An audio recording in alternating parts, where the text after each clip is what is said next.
yesterday's news on over 3.7 million Nigerians facing deportations from USA. Just in, the president of Nigeria, President Tinubu, has actually begun the process of deporting over 700 US citizens residing in Nigeria. So, in addition to this, President Tinubu has also announced a ban on the use of US-made phones, including iPhones, allegedly.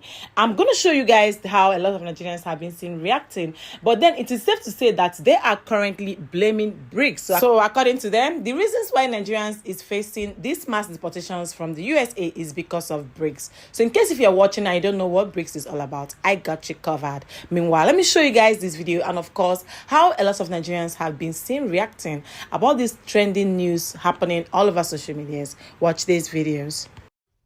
Honestly, I can't believe the way some Africans are reacting towards the mass deportation thing. Like, I've been holding this for a while now, but my stomach is neither a storage unit nor a warehouse. So I'm going to say it out today, here and right now. After the election results were made public, some Africans took to their social media, celebrating. Thank God. I can't wait for them to go back home where they belong. Hallelujah. Jehovah, oh, Haile Mary, gracias. Haile, gracias. I know 50 in New York without papers. I can help point them out. I know some who are living here without papers. I know where they now live. And some thought we were on the same level. I'm happy they're going to be going back to Africa soon. I was like, I took screenshots of all these posts and stories. That's a video for another day because I'm going to call them out. Some of these folks came to America through the back door. Some of them used all types of unorthodox means to get immigration benefit, aka green card. Some of them are married to their great-grandmothers who are supposed to be in care homes or on retirement. But they go around, babe, I want to go pick up my wife. I came to pick up my wife. I came shopping with my wife. You turn to see the wife with the walking stick. Wife, your wife. These same people, they are the ones championing, praying on bended knees for their fellow Africans to be deported. My dear Africans, if you're in America with no papers, no document, get you an immigration attorney. There are good ones here on social media.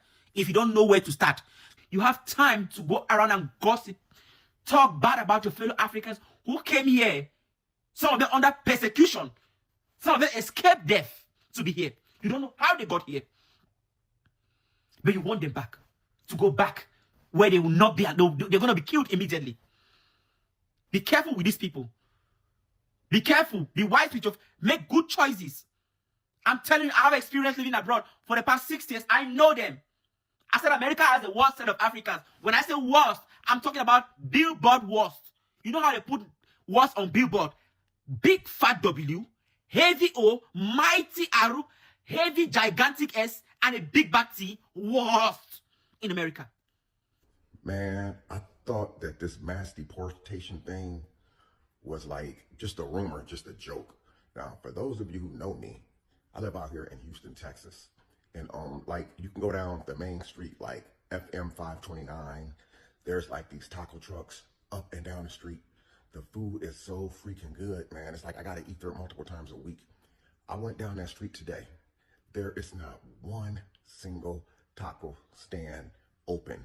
Every last one of them are closed. Like 3 or 4 of them had like yellow caution tapes going around them, like do not enter. They literally closed it down. This mass deportation thing is 100% real. This is not fake at all, man. This mass deportation thing is not fake at all. This is crazy. Like when Trump was in office before, I heard him saying he was going to close the borders down and all that stuff, blah, blah, blah, blah, blah. You know how every president talks. But this dude right here, he came into office swinging, man. Swinging, man. Dang.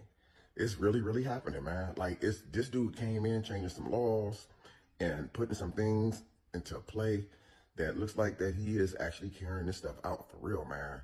Woo! Crazy work. Crazy.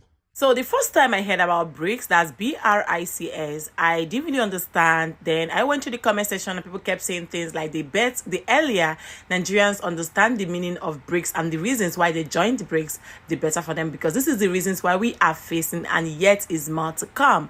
So I was able to gather some videos that actually explains the reasons for this, what the whole thing, that's the whole thing about BRICS, and of course what Nigeria stands to gain from this stuff. Watch this video.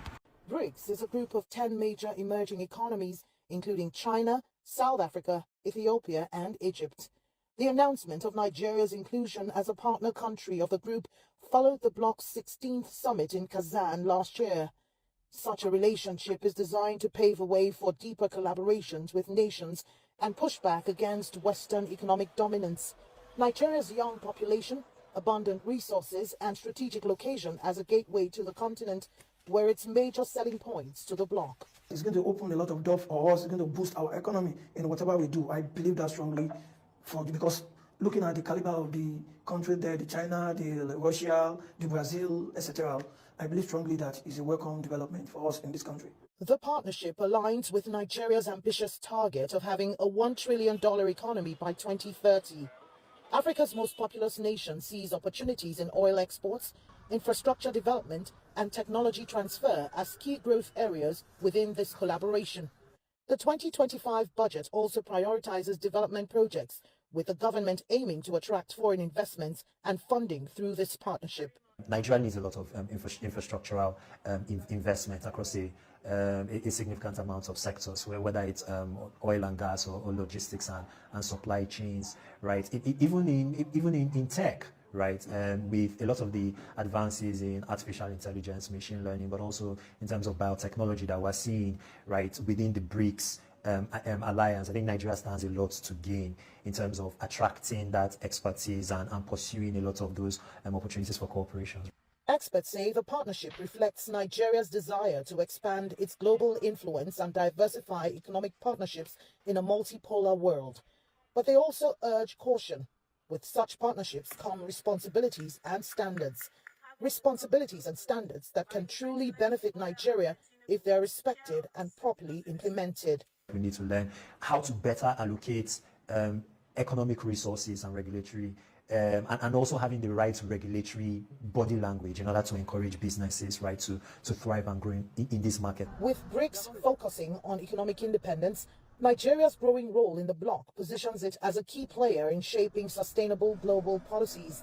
However, analysts believe the West African nation shouldn't totally dissolve its ties with the G7 over this. Rather, learn how to strategically balance them with its new partners in BRICS. So before I move on, let's quickly take a few comments. Someone said, I'm a fan of Trump, but this mass deportation thing is eating me up because of my brothers and sisters who are there. I know they are going through a lot. That is it. A lot of people kept saying things that are actually worried about their fans, worried about their families, and they think this mass deportation thing will definitely drastically drain, especially Nigerians, because we all know the level at which this country is right now. I'm always proud of Nigeria. What is so great about USA because we have the highest immigrants there. Is America a country? These are comments coming from most likely Nigerians. Nigeria joined BRICS. If you guys don't know what BRICS nations are, you better start educating yourself. This will affect us in no way whatsoever. Nigeria is definitely not losing. It's a game. If either you lose or you win. Who come back Tinubu this one now? Make this man no put us for trouble. The USA can't treat everyone right as they want, and that is it. Our leaders will stand and look while other citizens are being treated like pawns. African leaders are respectful, but don't push too far.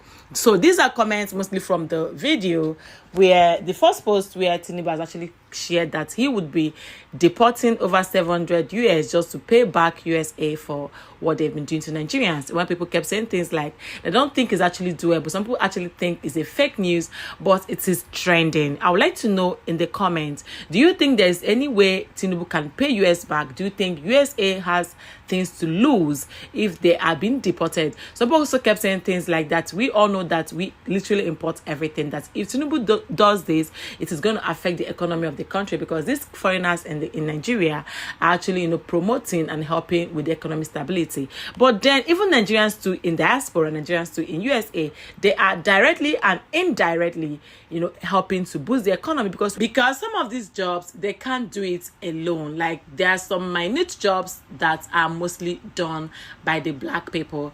But then I would like to know what you guys think in the comment. For me, I don't think President Tinubu would definitely do such things. So that is why I actually use the word allegedly, because I actually think this news might not actually be true. But on the second hand, I would like you to tell me what you think in the comments. Thank you so much for being amazing. I will see you guys soon in my next video. Stay happy, be kind, and be blessed. Bye guys.